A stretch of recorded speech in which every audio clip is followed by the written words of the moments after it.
We have a big show tonight, everybody. Hillary Rodham Clinton is my guest tonight. And compared to the Democrats you saw last night, she looks like a tween.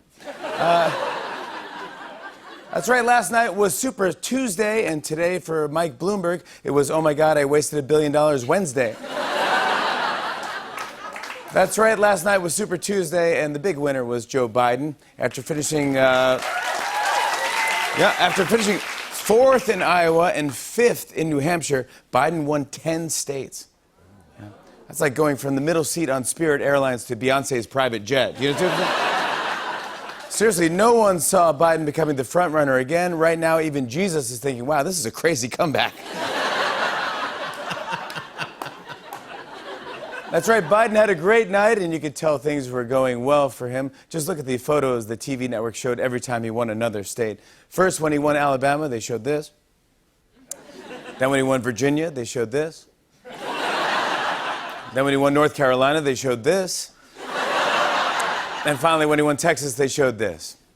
Well, I'm glad it's on. That's fantastic. Actually, there was a scary moment last night during Biden's victory speech when a woman stormed the stage.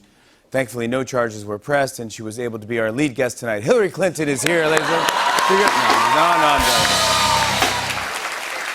That's right, though. Protesters rushed the stage, and Biden's wife, Dr. Jill Biden, stepped in to stop them. Take a look at this. Yeah.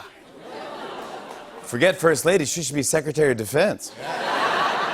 The bad news is this morning, Jill got drafted by the Cincinnati Bengals. So, yeah. It's not the only moment during Biden's speech that people are talking about. Things started out with a pretty bad mix-up. Take a look. By the way, this is my little sister, Valerie, and I'm Jill's husband. Oh, no, this is oh, you switched on me. This is my wife. This is my sister.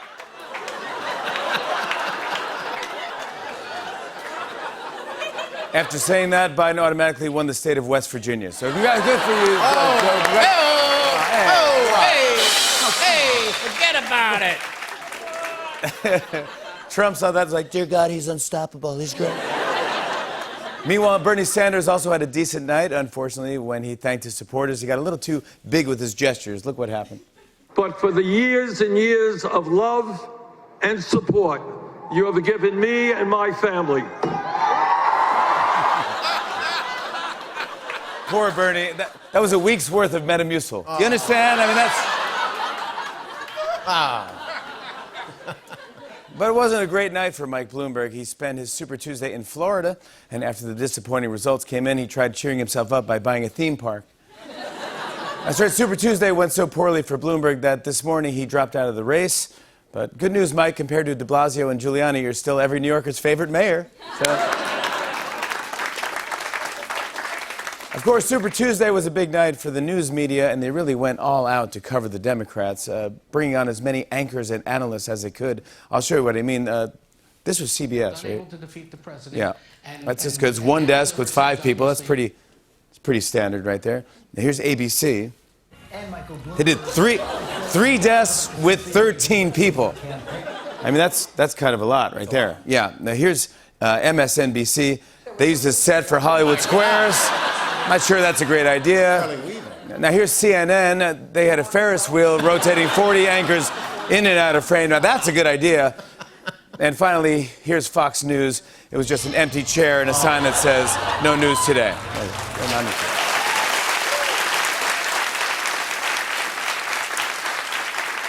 Well, guys, the coronavirus is still going around, and to help stop it from spreading, experts are telling people to avoid any kinds of handshakes. Health officials are actually recommending doing something called foot shakes.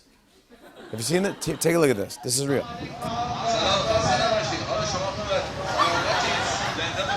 It's a foot shake, yeah. I think it's great. Tariq, you want to try it out? Sure. Let's do it. Come on, man. I think we stand. I think if we just stand here and then we just start. Ready? Nice to see you. Yeah. Yeah, cool. Just like that, yeah. Yeah. Oh.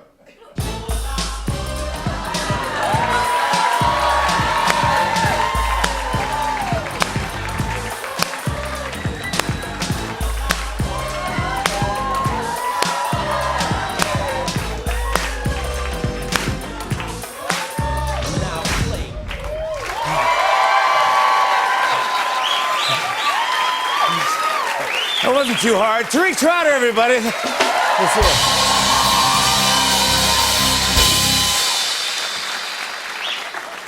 it. Some, Wow.